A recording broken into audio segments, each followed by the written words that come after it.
en politique. Mais elle a refusé. Rien au monde ne pourrait l'écarter de sa priorité, cette famille qui la comble de bonheur.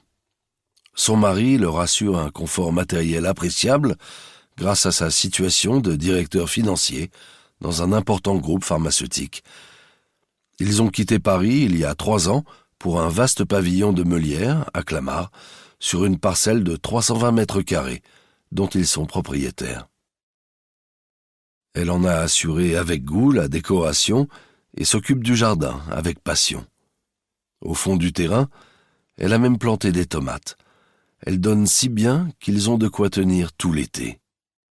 Ce soir, en entrée, elle a préparé une salade toute simple, agrémentée de cette huile d'olive délicieuse qu'ils ont rapportée de leurs vacances en Sicile et de quelques gouttes d'un vinaigre balsamique hors de prix acheté samedi dernier à la grande épicerie du Bon Marché. Ils s'étaient promenés avec les enfants dans le 6e, comme ils le font régulièrement.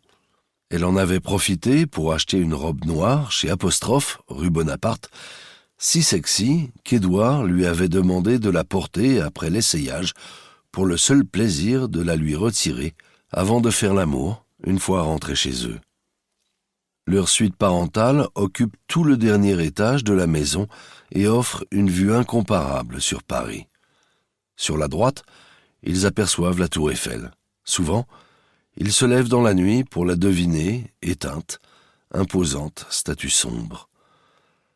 Leur vie pourrait se résumer en quelques mots, ceux d'un bonheur idéal, sans nuages. Mais ils sont tellement heureux qu'ils n'en parlent jamais. Souvent, après le dîner, alors que les enfants sont déjà couchés, ils aiment s'installer dans le salon et bavarder, moment complice qui n'appartient qu'à eux. Anne allume une cigarette. Édouard parle de sa journée, de son travail.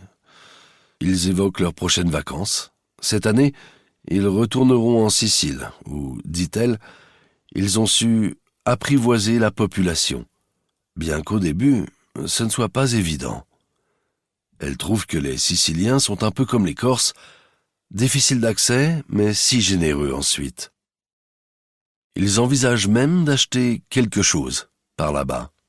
L'endroit que nous avons découvert, aime-t-elle raconter, est en dehors des circuits touristiques, si bien que, pendant 15 jours, nous vivons à la sicilienne.